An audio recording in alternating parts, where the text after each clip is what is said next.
Hello, gorgeous people, how are you? Today I'm talking about what the emissaries are seeing regarding the Great Awakening. I'll tell you all about it on the other side.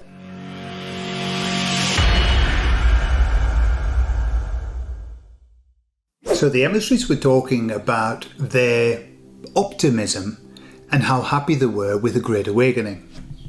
So I said to them, what are you seeing? And they said, well, what we're seeing is that change is happening very quickly, much quicker than they were anticipating. Okay, what's interesting is that they don't have a timeline, like they can't see how it's going to pan out. They know the ending, as we've said before. They know the ending, but they don't know the process. And what they're saying is that they're seeing the Great Awakening happening at breakneck speed.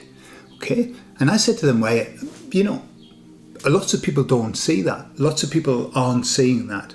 And they said, well, whether they're seeing it or not, trust us when we say that what we're doing is measuring the energies, measuring the frequency, the vibration, and everything is speeding up. Everything is getting faster and faster. I certainly am seeing it. And I know it's probably my confirmation bias, but what the hell? I like seeing proof that the Great Awakening is happening. And I believe it's happening a lot, really quickly. And what's it down to? Well, the emissaries say that it's down to the increase of the energies, the frequency that's happening. It's increasing very quickly, and we are causing that as well.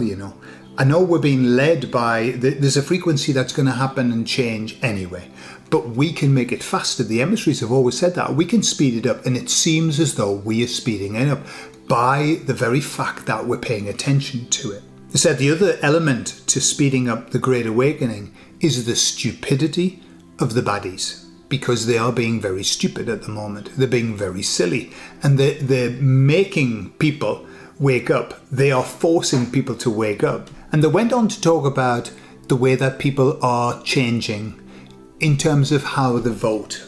Now, in the European elections, nearly all of the countries were voting in right-wing parties, right-wing. And hey, left, right, it's a load of crap to me.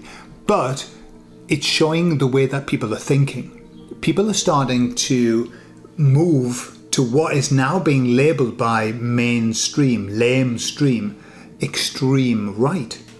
They're moving to extreme right. What is extreme right? Well, basically, extreme right, as the emissaries put it, are people wanting to return to traditional values, putting people and our welfare first. That's not extreme right. That's just normal. It's just normal. Quite why, well, we know why they want to call it that, because anything that goes against their narrative is extreme right. That's what they do. They just call everybody. In fact, where we are now, where the baddies are, is that all they're able to do is to slur people, to call them names. That's what they do. They call them names, and they give them these titles, which are very bad, and people are very embarrassed. I watched an old couple, two women. They weren't a couple, but they were just a couple of people, old, and the one woman was saying, "I'm scared to even speak out now. What's happening with our society? It's becoming ridiculous with all this wokeism and all of that. And I don't want to say any more," she said. But this is an old lady. And I take that as a good sign, that people are fed up. People generally are fed up, because it's one thing to have it on the mainstream, that's how everybody should think. And the assumption would be that that's how everybody thinks, because that's what they talk about. But it's not. The majority are not thinking that way.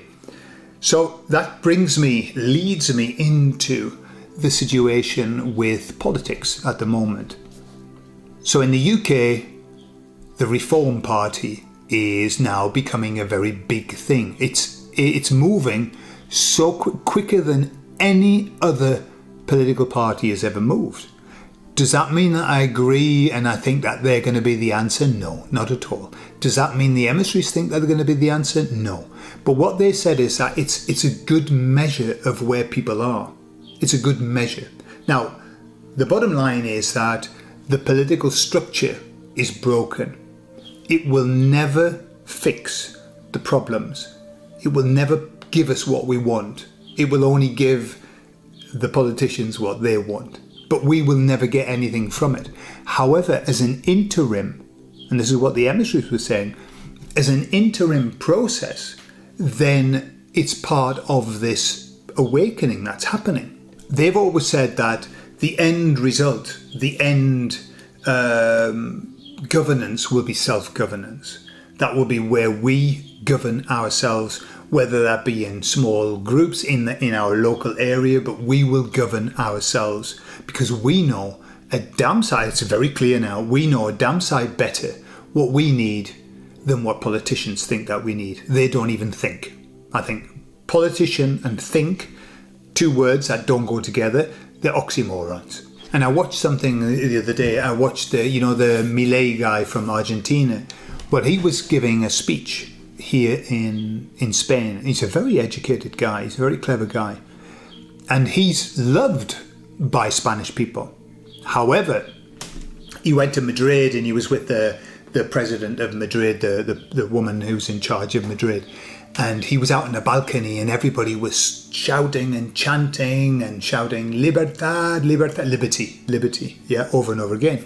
However, the television program station, news station that is paid for by the government said that he was booed. And so they showed an image of him and then they put the audio on of people booing him. Well, they didn't. They weren't booing him. They were praising him and shouting and giving him lots of good feedback.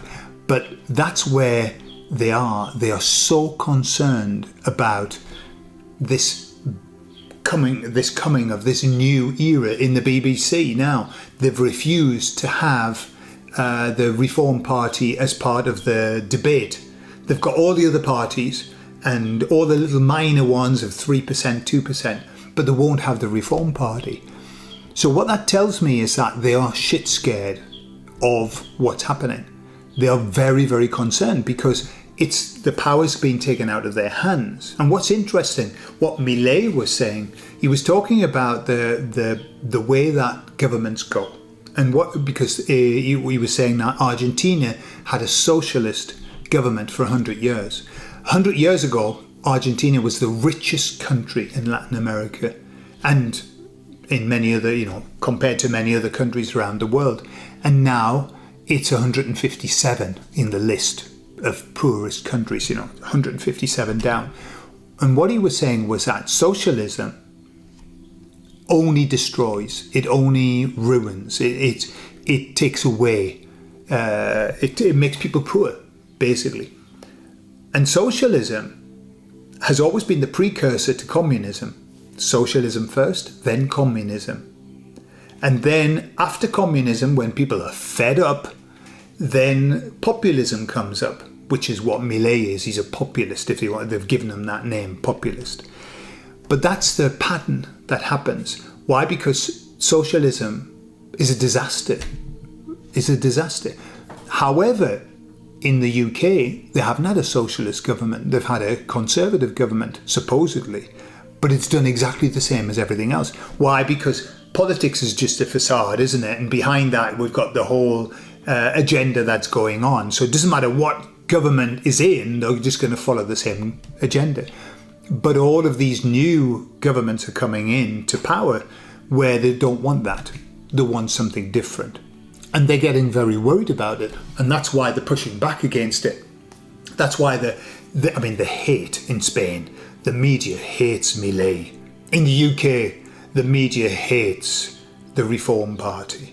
So all over there's this hate and calling names and ignoring and acting as though they didn't exist.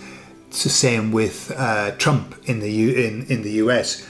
The media hates him. They hate him. And they've hated him. And I've always used the premise, if the mainstream media, the lamestream media, hates somebody, that probably means that they might be okay. And if they love somebody, that probably means that they're not okay. It's just a little premise that I use. It seems to work very well. And so we're in really interesting times. And I'm going to go on to talk about what that means, because I've got no faith in politics. I know politics won't fix the issue. But the question is, Some people are now saying, I don't know whether I should vote for reform. You know, by voting, am I just keeping the same system going or whatever? What should I do? And so in the next video, I'm going to talk about this. Is voting just going to create stagnation? You know, a political party that gets in, that says that they're going to do all of these things and then probably won't. But will that create just a stagnation? Will we not move forward? Okay, so I'll tell you all about that in the next video. I love you all and I'll speak to you all later. Bye-bye.